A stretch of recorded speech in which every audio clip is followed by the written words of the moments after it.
This question has come in O levels in May June 14/22 that the following balances were extracted from the books of Fashran on 30th April: trade payables, trade receivables, revenue, purchases, inventory, expenses, bank overdraft, non-current assets, and provision for depreciation.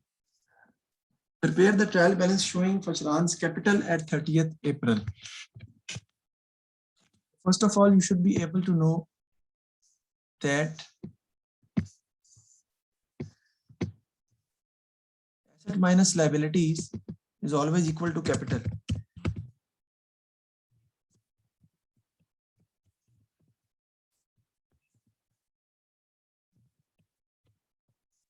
But you should remember also that in trial balance, we have two other things which are expenses.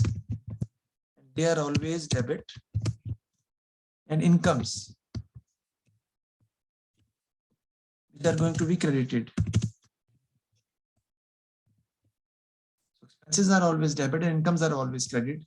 So this is how we are going to prepare the trial balance from this question. So let me open a trial balance.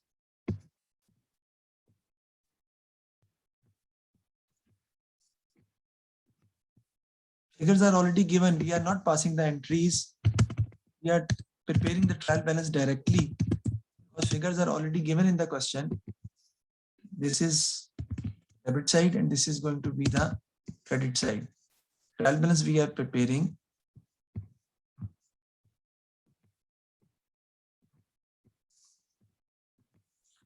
And let's see how we are going to do that.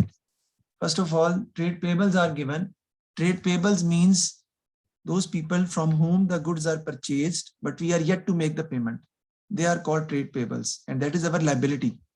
And liability is always having a credit balance. So I'm going to credit trade payables. I will write the name over here, payables, and I will write the amount on the credit side, which is 6450.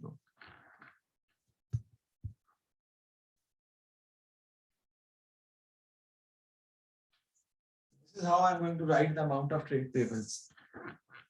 6450 is the amount of trade payables which I have already written. Next देखते हैं next क्या दिया हुआ है. Question में trade receivables हैं 9230 के. Trade receivables आपके एसेट होते हैं और एसेट आपके जो है वो डेबिट होते हैं. रिसीवेबल्स मैं लिख लूंगा और ये डेबिट साइड पे आपके आ जाएंगे. उनकी अमाउंट है 9230. ये भी लिख लिया जी. नेक्स्ट देखते हैं जी हम. नेक्स्ट आपका रेवेन्यू है 68,400 का. देखते हैं जी हम. रेवेन्यू आपका आ जाएगा जी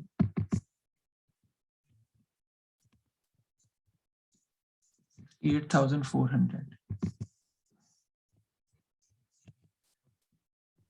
This is a past paper question, right? जी यस. रेवेन्यू दिया है आपका. रेवेन्यू को सेल्स भी कहते हैं और सेल्स आपकी बेसिकली इनकम होती है. तो इनकम हमेशा क्रेडिट होती है, इसीलिए हमने रेवेन्यू को क्रेडिट कर दिया है कि रेवेन्यू क्रेडिट हो रहा है 68,400 से. फिर आपकी आ जाती है परचेजेस. और परचेजेस आपको पता है परचेजेस जो है वो goods purchase are called purchases and purchases are always debited and the amount is 29,800. Amount आपकी दी हुई है जी 29,800 परचेजेस की.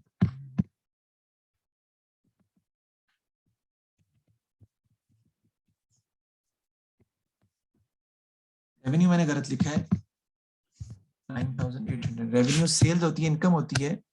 इनकम को हमेशा क्या करना पड़ता है, हमें क्रेडिट करना पड़ता है. ये रेवेन्यू डेबिट साइड पे नहीं आएगा.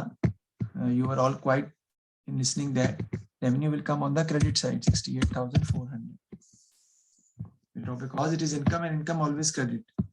Then inventory is given 5,100. This is basically closing inventory, and I will write closing inventory, the name closing inventory over here, and that will be always having a debit balance. The amount of closing inventory is 5,100.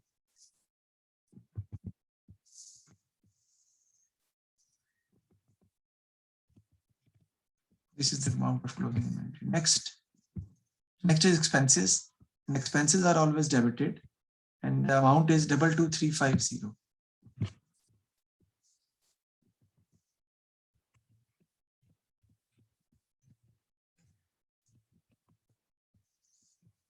Amount is 22350.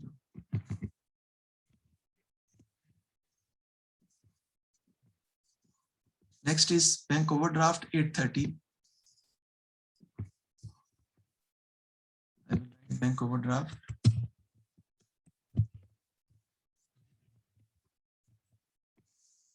Become 830.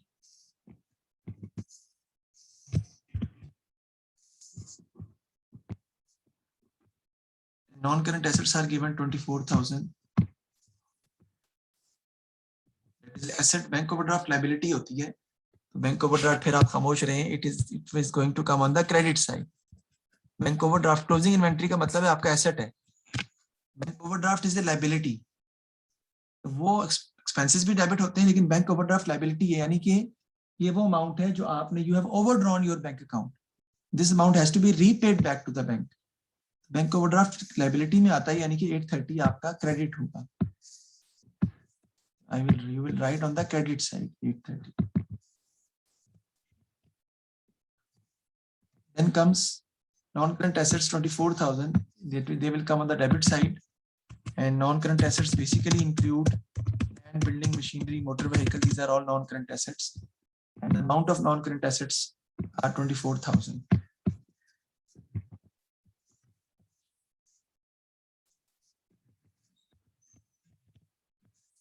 Then comes provision for depreciation.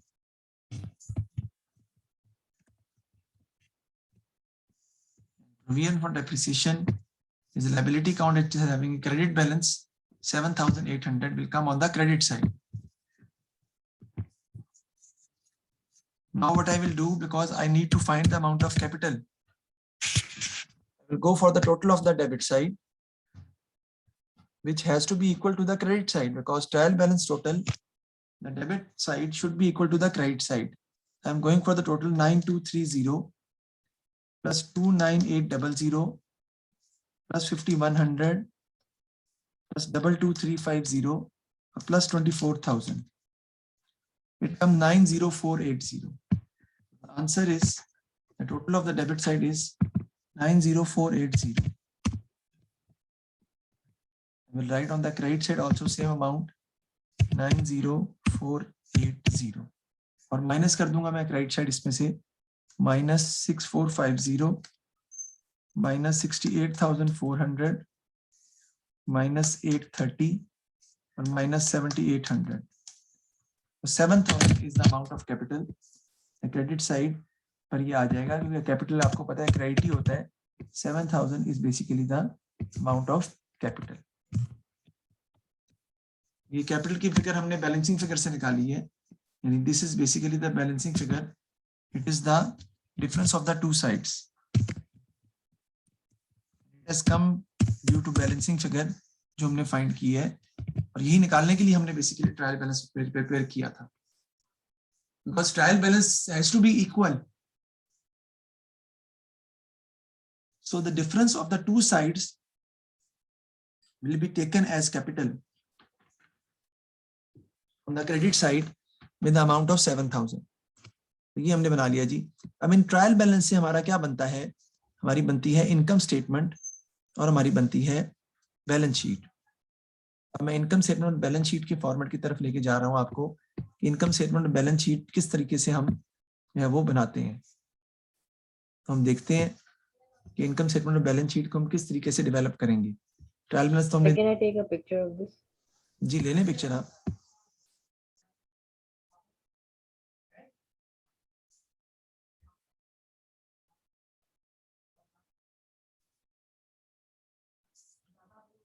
Okay. ठीक है जी. अब हम चलते हैं जी next अपनी slide paint shop पे, जिसके लिए हमने क्या बनानी है, इनकम स्टेटमेंट और balance sheet. You need to remember that income statement and balance sheet is always prepared from the trial balance, but because I am taking imaginary figures, you have to take it like that, that the trial balance which I am preparing, figures are given in the question and I am taking the imaginary figures from my own part, and I am taking it myself. It is always, income statement is always start from revenue. Revenue is basically the other word of sales. Start from sales. Let's suppose our sales is 100. I'm taking the imaginary figures. From revenue, we have to subtract less cost of sales. Means that from revenue, you need to subtract the cost of sales.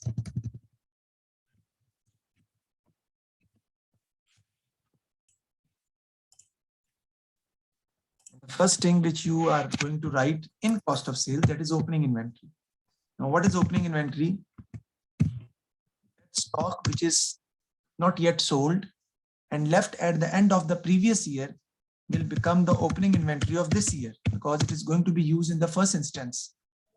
I repeat again, the stock which is left behind at the end of previous year will become the opening inventory of this year. And first of all, you will add that right at opening inventory and then add purchases, more stock which you have purchased this year. That is, suppose that is 50. And then from this, I will subtract less closing inventory. Or the stock which is not yet sold and it is still with us, that is basically our closing inventory. And the amount of closing inventory is 20 and it needs to be subtracted. Sir, this is the format, right? Yes, this is the format of income statement. 30 plus 50 is 80 and 80 minus 20 becomes 60 is the answer of the cost of sales. And when I subtract 100 from 60, 60 from 100, the resultant is our gross profit, and that is 40. 40 is basically known as to our gross profit.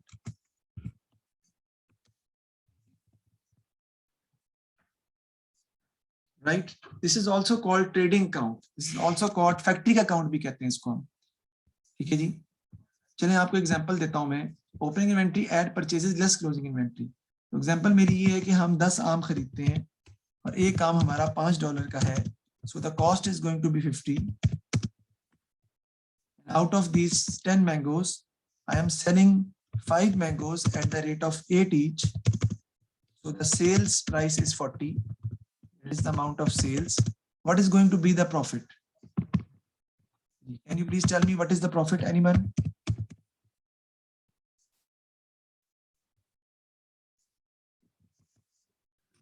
I repeat again. I have purchased 10 mangoes of $5 each. So the total cost of mangoes are 50, out of which 5 mangoes I have sold out for a price of 8 per dollar. That becomes 40. So sales is 40. Cost I have to subtract from sales, then I'll get profit. So my question is this, that what is going to be the cost in order to find profit? Or what will be the profit? Anyone? 10. 15. 15. Yes, you are right. Because from the sales, I have to subtract the cost of 5 mangoes, not all cost. So cost of 5 mangoes, 5 into 5, that will become 25. So the profit is going to be 15. Please don't consider that we are going to have a loss of 10. No, because you can't subtract full cost of mangoes from the selling price because only 5 mangoes are sold. So you need to subtract the cost of 5 mangoes only. And that will give you the answer 15. That is why closing inventory will not be taken into account. We used to subtract closing inventory because it is not a part of cost of sales. 30 units have been previously taken from the previous year, 50 have been more purchased, 80 and 20 cost of inventory is not yet sold out. So 60 cost of inventory is sold for a price of 100. That will give you a gross profit of 40. Now I will subtract expenses from this gross profit less expenses. These expenses are all indirect expenses. Indirect expenses are those expenses which are not related to factory, which are not related to manufacturing. So that is include selling expenses, advertisement,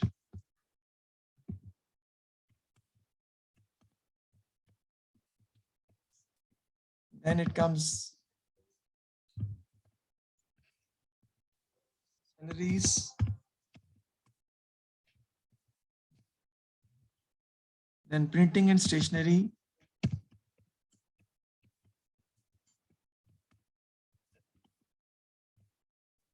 Then comes general expenses. There can be many more expenses also, but these are the expenses which I used to write. So let's suppose selling expenses are 5 and this is 8. Oh, there is 7, then again 6, then 9, and the last one which we are going to write is B5. So just go for the total of these expenses. 8 plus 5, 13, 13 plus 7, 20, 20 plus 6, 26, 26 plus 9, 35, 35 plus 5, 40. So what I'm going to write, if I will take 40 over here, my GP will become 0. So instead of taking 5 over here, I will take that there will be general expenses of only, there will be no general expenses in the question. So it's taking a 0. Total amount will come 35. Means total expenses are 35. I will add up all the expenses. Resultant amount is basically our profit, which is 5. And that is basically profit for the year.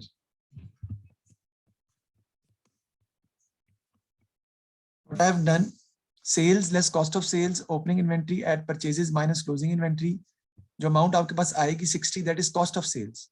Cost of sales को मैं sales में से minus कर दूंगा तो मेरे पास gross profit आ जाएगा 40 का, जिसमें से मैंने अभी indirect expenses minus नहीं किए हुए जो कि manufacturing से related नहीं है, factory से related नहीं है. उसमें selling expense है 5 का, advertisement है, salaries है, printing है, stationery है, general expenses हैं, इसके अलावा भी हो सकते हैं. इनको ऐड करेंगे तो ये आपका आ जाएगा 35, 40 minus 35, तो profit for the year आपका आ जाएगा 5. So this is the format of income statement, that how we are going to prepare the income statement to solve it. Now I'm going to prepare, इसको तस्वीर इसकी खींच लें, because now I'm going to prepare balance sheet, which is also known as statement of financial position, that how statement of financial position is going to be prepared to solve this question. Balance sheet जो है वो बनाना हम सीखेंगे कि वो कैसे बनाई जाती है. तो उसके लिए जरूरी है कि आप इसको लिख लें ताकि मैं आगे सवाल को सॉल्व कर सकूं. Again, repeating the same thing, that I am taking the imaginary figures. These figures will be given in the question in the shape of trial balance, and then we used to prepare income statement and balance sheet from the trial balance. So first there is a transaction. From transaction we prepare journal. From journal we prepare ledger. In ledger we prepare T accounts, and from T accounts we used to extract a trial balance, and from trial balance we will prepare income statement and statement of financial position. So now I'm going to prepare the statement of financial position for you, that how statement of financial position is going to be prepared regarding this question. तो हम उसका format, उसका भी obviously format है एक. And statement of financial position is basically abbreviation of accounting equation. An accounting equation, you know, is assets is equal to capital plus liabilities.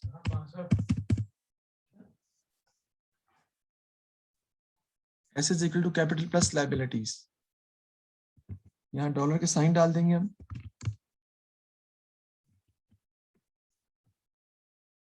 सबसे पहले आप क्या आ जाएंगे जी यहाँ पे नॉन करंट एसेट्स. मैंने बताया है आपको कि जो स्टेटमेंट ऑफ फाइनेंशियल पोजीशन है, जिसको बैलेंस शीट भी आप कहते हैं, बेसिकली ये एसेट्स ही बराबर होते हैं आपके कैपिटल प्लस लायबिलिटीज के. तो ये आपके नॉन करंट एसेट्स से हम स्टार्ट करते हैं. तो नॉन करंट एसेट की स्पेलिंग गलत हो गए मेरे, आपने देख लिया होगा, तो कोई बात नहीं, it's okay, because we are just preparing the format, we are not going for the spelling mistakes. So first, in non-current assets, I'm going to write any non-current asset which is important, like building, machinery, motor vehicle, land, furniture. So I'm going to write building. Building is a non-current asset. Non-current asset क्या होते हैं जो साल में cash में convert नहीं होते.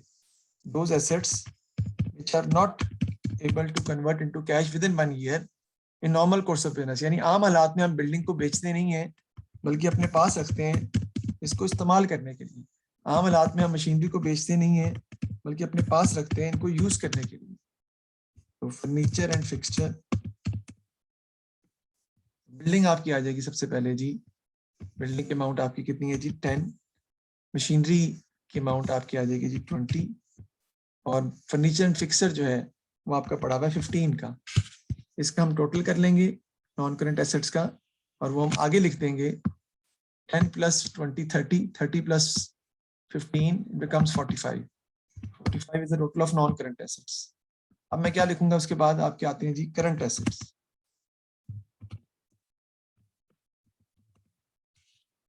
Current assets में जी आपके क्या आ जाएंगे, सबसे पहले क्लोजिंग इन्वेंट्री आपकी आ जाएगी।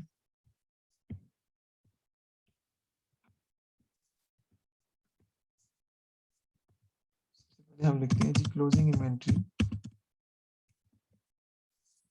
क्लोजिंग इन्वेंट्री आपकी आ जाएगी जी, हम वो दी हुई है हमें क्वेश्चन में 20। सर ये कहाँ से आई है, देखिए बेटा इस पे जरा गौर करते हैं हम। अगर हम क्वेश्चन को देखें अपने इनकम स्टेटमेंट को तो उसमें क्लोजिंग इन्वेंट्री दी हुई है आपको। तो क्लोजिंग इन्वेंट्री के इफेक्ट होंगे दो।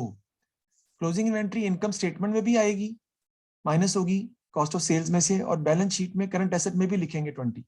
तो ये 20 यहाँ से माइनस भी होना है और बैलेंस शीट में करंट एसेट में भी आना है। इसके ड्यूल इफेक्ट होगा क्योंकि ये हमारा एसेट है, क्योंकि हमारे पास पड़ी हुई है जिसको हम नेक्स्ट ईयर बेच सकते हैं।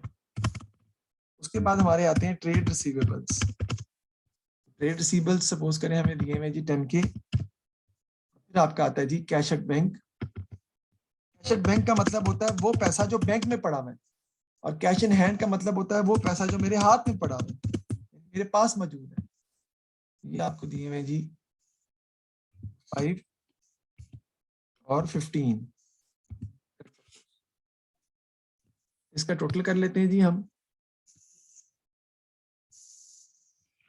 20 + 10 30 आ जाएगा, 30 + 5 35 और 35 + 15 आपको कितना आ जाएगा जी 50। टोटल एसेट्स आपके पास कितने के आ जाएंगे जी 95 के आपके पास आ जाएंगे टोटल एसेट्स, जो मैं यहाँ पर इसके सामने लिख लूंगा because that is my total assets. Current assets क्या होते हैं जो कि एक साल में कैश में कन्वर्ट नहीं होते। करंट एसेट्स क्या होते हैं जो कि एक साल में कैश में कन्वर्ट नहीं होते, जैसे क्लोजिंग सॉरी एक साल में कैश में कन्वर्ट हो जाते हैं, sorry can be converted to cash within 1 year. उसमें क्लोजिंग इन्वेंट्री है क्योंकि नेक्स्ट ईयर इन्वेंट्री बिक जाएगी आपकी। Trade receivables usually used to pay you back. Trade receivable कौन होते हैं, जिनसे पैसे लेने होते हैं आपने, रिसीव्ड रिसीवेबल मिलने हैं, तो आपको एक साल में पैसे दे देते हैं। कैश एट बैंक जब मर्जी बैंक से पैसे निकलवा लो, कैश इन हैंड तो आपके पास पड़ा होता है। ठीक है जी। और दूसरी साइड अब आपकी आ जाएगी, वो क्या है आपकी capital liabilities. Capital and liabilities को हम लिखते हैं सबसे पहले। तो कैपिटल एंड लायबिलिटीज में सबसे पहले आपका आता है जी कैपिटल का पोर्शन। तो मैं इसमें लिखूंगा जी कैपिटल। कैपिटल सपोज करें जी हमें दिया हुआ है कितना 30 का, इसमें हम ऐड कर लेते हैं प्रॉफिट। जो प्रॉफिट पीछे आपने निकाला है वो कैपिटल में ऐड हो जाएगा। क्यों सर? बेटा owner has invested in the business for what reason? Because he wants to earn profit. So profit we have already calculated from the previous figure. ये देखें प्रॉफिट हमारा कितना आ रहा है 5 का। This profit of 5 will be added into capital because the owner's capital has been increased by 5 because of the profit. Then we will subtract drawings from this. और drawings क्या होती हैं आपकी? Drawings आपकी होती हैं amount withdrawn by the owner for his personal use is called drawings. जो उसने जाती इस्तेमाल के लिए पैसे बिजनेस से निकलवाए हैं कारोबार के मालिक ने, उसे ड्राइंग्स कहते हैं। और वो उसके पैसों में से हम क्या कर देते हैं, माइनस कर देते हैं। तो आपका कैपिटल का जो आंसर आ जाएगा वो आ जाएगा 25। नेक्स्ट आपने क्या लिखनी होती है, non current liabilities. Non current liabilities आपकी क्या होती हैं? ऐसी लायबिलिटीज जो आपने पे तो करनी है लेकिन आपने पे करनी है 1 साल के बाद, यानी after 1 year, may be 2 years more, after 2 years और मे बी आफ्टर 5 years। उसमें आपका आता है बैंक लोन। बिकॉज यूजली आप बैंक लोन लेते हैं ज्यादा अरसे के लिए। बैंक से जब आप लोन लेते हैं तो आप लेते हैं 10 साल के लिए, 5 साल के लिए, 1 साल से ज्यादा अरसे के लिए लेते हैं। वो जो बैंक लोन है वो आपका आ जाएगा, जो कि क्वेश्चन में सपोज करें हमें दिया हुआ है 20 का। वो हमने लिख लिया। नेक्स्ट आपकी आ जाती है करंट लायबिलिटीज। ये वो लायबिलिटीज हैं which are suppose to be paid within 1 year, क्योंकि आपने 1 साल में पे करनी होती हैं। और इनमें 2 चीजें बड़ी इंपॉर्टेंट आपकी आती हैं। एक तो ट्रेड पेबल्स हैं, वो लोग जिनसे आपने उधार पे चीजें खरीदी हैं, अभी तक आपने उनको पैसे अदा नहीं किए। और दूसरा इसमें आपका आता है जी बैंक ओवरड्राफ्ट। बैंक ओवरड्राफ्ट का मतलब ये होता है कि आपने जितने पैसे बैंक में पड़े हुए थे उससे ज्यादा पैसे आपने बैंक से निकलवा लिए। ट्रेड पेबल्स आपको दिए हुए 30 के,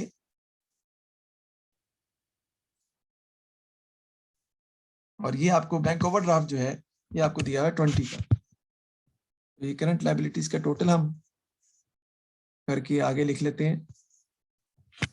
50 आ जाएगा आपका, प्लस 20 विल बिकम 50, और हम फिर टोटल कर लेंगे सबका 70 और फिर 20, तो ये आपका टोटल आ जाएगा 95। तो आप ये प्रूव हो जाएगा कि एसेट्स जो हैं वो आपके बराबर हैं कैपिटल प्लस लायबिलिटीज के। तो this is the accounting equation की बेस पर हमने स्टेटमेंट ऑफ फाइनेंशियल पोजीशन या बैलेंस शीट बनाई है। और उसका फॉर्मेट क्या है वो हम पहले देख चुके हैं। नॉन करंट एसेट्स लिखेंगे पहले, फिर करंट एसेट्स, उसका टोटल आ जाएगा। और फिर हम लिखेंगे जी करंट एसेट्स के बाद टोटल एसेट्स आ जाएंगे। फिर आपके आ जाएगा कैपिटल एंड लायबिलिटीज। कैपिटल में आप ऐड करेंगे जी प्रॉफिट, उसमें से माइनस कर देंगे हम ड्राइंग्स। ड्राइंग्स क्या होती हैं? Amount withdrawn by the owner of the business for his personal use is called drawings. कारोबार का मालिक जाती इस्तेमाल के लिए जो कारोबार से चीजें निकलवाता है उसे हम ड्राइंग्स कहते हैं। तो वो कैपिटल में से माइनस कर देते हैं, क्योंकि वो बिजनेस का एक्सपेंस नहीं है कि हम इनकम स्टेटमेंट में लिखें बिजनेस का एक्सपेंस तो है नहीं वो। That is the personal drawings of the owner, तो that will be subtracted from his capital, यानी कि ओनर के कैपिटल में से हम उतने पैसे क्या कर देते हैं, माइनस कर देते हैं। तो कैपिटल में प्रॉफिट ऐड करते हैं, जो इनकम स्टेटमेंट से हमने निकाला है ड्राइंग्स माइनस कर देते हैं। फिर आती है नॉन करंट लायबिलिटीज, ऐसी लायबिलिटीज जो आपने 1 साल के बाद पे करनी, जैसे कि बैंक लोन, या आपने किसी से भी लोन लिया हो for more than 1 year, that will be your non current liability. और वो मैंने ज्यूम किया है क्योंकि मैं मैनेजरी फिगर्स ले रहा हूँ, 20 का है। फिर आई थी करंट लायबिलिटी जो आपने विद इन ए ईयर पे करनी है, उसमें आपके आते हैं ट्रेड पेबल्स और आपके आ जाते हैं जी बैंक ओवरड्राफ्ट। उन दोनों को ऐड किया तो 50 आ गया, तो टोटल किया तो 95 आपके total assets capital and liabilities के बराबर आ गए। और ये बराबर होने चाहिए क्योंकि अकाउंटिंग क्वेश्चन ये कहती है कि resources are always equal to sources. Bank overdraft क्या होता है कि आपके पास जितने पैसे बैंक में पड़े हुए थे आपने उससे ज्यादा पैसे बैंक से निकलवा लिए हैं, तो you have to return the money back to the bank. आपको बैंक को पैसे वापस करने हैं, तो that will be known as your bank overdraft, क्योंकि वो पैसे आपको वापस करने पड़ेंगे, आपको पे बैक करने वो पैसे। तो उन्हें हम उसे हम बैंक ओवरड्राफ्ट का नाम देते हैं, उसे हम बैंक ओवरड्राफ्ट कहते हैं एक्चुअली तौर पे। ठीक है जी। तो ये हमने इनकम स्टेटमेंट का, इसकी भी पिक्चर आप ले लें, और बैलेंस शीट का फॉर्मेट हमने लिखा है। इसके बाद मैं आपको कुछ लिखवाता हूं अभी, लेकिन पहले आप ये लिख लें, फिर हम इससे आगे जो है वो चलेंगे। इसका लिखना जरूरी है। आई होप सो कि मैं ये चीज़ आपको बता चुका हूँ इनकम स्टेटमेंट के हवाले से और बैलेंस शीट के हवाले से। मैंने गुड्स के हवाले से मेरा ख्याल है कि बताया है, अगर नहीं बताया तो आप उसको नोट कर सकते हैं। Goods are used in 4 different meanings in accounting. Goods अगर आप परचेज करते हैं तो उसे परचेजेस कहते हैं हम। परचेजेस हमेशा क्या होती हैं, डेबिट होती हैं। गुड्स अगर आप सोल्ड करते हैं तो उसे हम सेल्स कहते हैं। है सब गुड्स ही। सेल्स हमेशा क्या होती हैं, क्रेडिट होती हैं। इसी तरह गुड्स परचेज किए आपने और आपको पसंद नहीं आई और वापस कर दिए आपने, उसे रिटर्न आउटवर्ड कहते हैं। वो परचेजेस क्योंकि डेबिट होती है इसलिए रिटर्न आउटवर्ड क्रेडिट होती है, इसको परचेजेस रिटर्न भी कहते हैं। इसी तरह रिटर्न इनवर्ट का मतलब होता है कि आपने बेची थी और आपके पास वापस आ गई है, और सेल्स का ऑपोजिट होता है और ये हमेशा डेबिट होती है। ये रूल्स भी आपको गुड्स के हवाले से याद करने पड़ेंगे, तो लिख लें। Sales return are always subtracted from sales and purchase return are always subtracted from purchases. क्योंकि वो सेल्स नहीं हुई ना, वापस हो गई है, तो sales return are always subtracted from sales because it is not a part of sales. फिर लिखे purchase return are always subtracted from purchases, क्योंकि वो परचेज का हिस्सा नहीं है, वो तो वापस कर दिए आपने। तो ये लिख लें आप कि sales return are always subtracted from sales and purchase return are always subtracted from purchases. Sales return are always subtracted from sales, purchase return जिसे रिटर्न आउटवर्ड भी कहते हैं आप, are always subtracted from purchases. अब बात करते हैं carriage inward की. So freight और carriage freight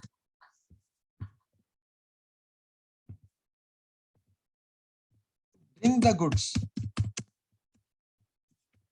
into the factory. ये कहलाता है जी कैरेज इनवर्ड.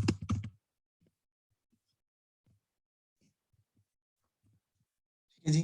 और कैरेज इनवर्ड को हम क्या करते हैं जी? Carriage inward is added in purchases. Purchases में हम ऐड कर देते हैं कैरेज इनवर्ड को. चीजों को फैक्ट्री में लाने के लिए आपने जो किराया अदा किया है वो कैरेज इनवर्ड कहलाता है. तो परचेजेस का ही हिस्सा होता है ना वो, तो परचेजेस में ही इसमें ऐड कर देते हैं. Carriage outward is an indirect expense. Factory खर्चा नहीं है ये. Deliver the goods outlet. Deliver the goods outlet यानी जहां पे बिकना है वहां पे. ठीक है जी. तो it will be written under the heading of expenses.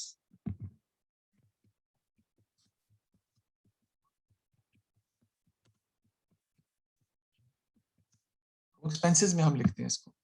ये कैरेज आउटवर्ड और कैरेज इनवर्ड की आपको ये लिखना पड़ेगा क्योंकि आगे ये यूज होगा, तो आपको इसके बारे में पता होना चाहिए. कैरेज आउटवर्ड जो वो एक्सपेंसेस में लिखते हैं हम, यानी अगर इसको आप लिख लें पहले फिर मैं आपको बताता हूँ. Carriage inward is a direct expense.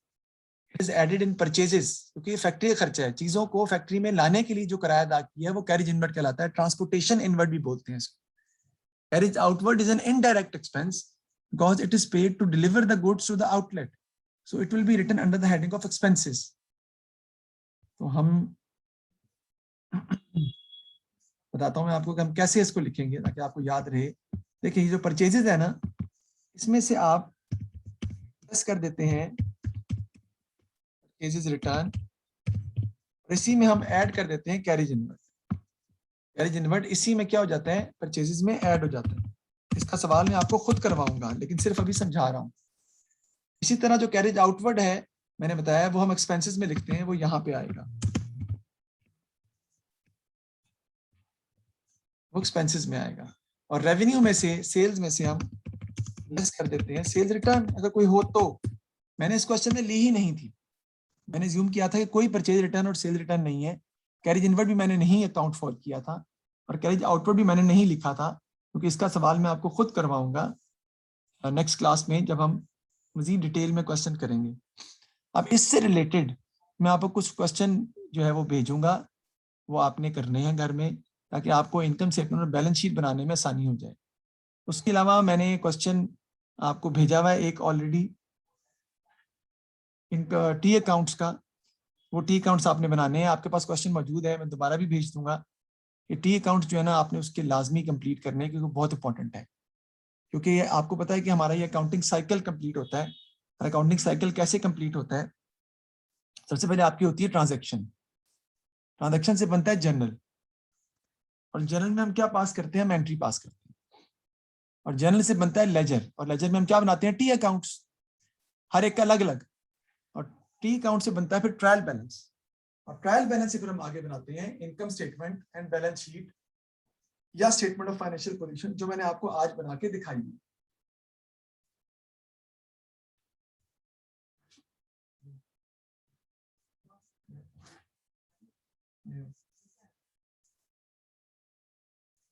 ठीक है जी. बात यहाँ तक कोई मसला है तो बिना झिझक आप मुझसे पूछ सकते हैं please. Any problem, if you have any problem, any question, you can ask me. कोई भी क्वेश्चन है तो आप मुझसे पूछ सकते हैं.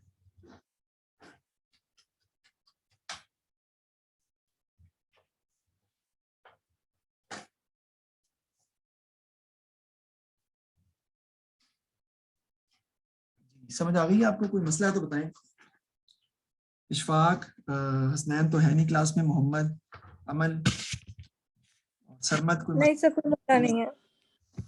ठीक है जी, तो So इसकी what do we have to do in home? जी जी, सर हमें घर में क्या करना है? Can you come again please? Sir, I meant what is the homework? Pardon, I didn't understand.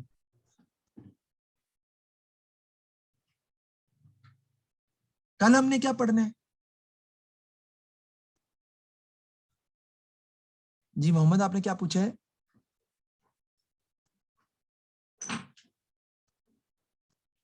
Chat में लिख रहे हो? Sir, होमवर्क मैं आपको भेजूंगा, अभी व्हाट्सएप के ऊपर मैं आपको क्वेश्चन भेजूंगा, वो आपने होमवर्क करना है। वैसे तो बुक आपके पास है, बुक में से आप चाहे कर सकते हैं, मैं बता देता हूँ। 7.3 है फ्रैंकफर्ट की बुक में से और 7.4 है, ये आप कर लीजिएगा। इसकी आपने इनकम स्टेटमेंट और बैलेंस शीट दोनों बनानी है, याद रखिएगा। स्टेटमेंट ऑफ फाइनेंशियल पोजीशन भी बनानी है। अच्छा, ये लेक्चर मैं आपको भेज दूंगा। कुछ बच्चे हैं जैसे सरमद, आपको मैं लेक्चर भेज रहा हूँ, तो आपने लेक्चर, मेरे दोनों लेक्चर सुनने हैं। सरमद, आपको मेरी आवाज आ रही है? जी सर, आ रही है आपकी आवाज। जी सरमद, मैं आपको लेक्चर भेज रहा हूँ, अपना ईमेल एड्रेस मुझे सेंड कर दो। अच्छा आपने आज लेक्चर सुन के,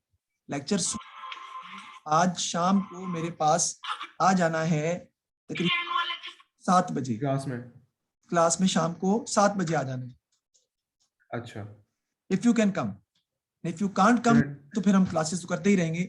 अगर आपको 100% समझ आ गई, आ जाएगी लेक्चर्स की, फिर चाहे मत आना। चलो ठीक है, ओके। ठीक है। और मंडे से आपने ऑनलाइन क्लासेस भी लेनी है और एकेडमी भी लेनी है, दोनों। ओके ऑनलाइन क्लासेस इसी लिंक पे होंगी? जी, इसी लिंक पे होंगी, बिल्कुल। हर रोज? हर रोज नहीं, अब सैटरडे को क्लास है हमारी 2 बजे। अच्छा, ट्यूसडे थर्सडे सैटरडे। हाँ जी, अपना ईमेल एड्रेस मुझे भेज दो। मोहम्मद, आप भी भेज मैं दो, मैं आपको लेक्चर पिछले भेज दूँ।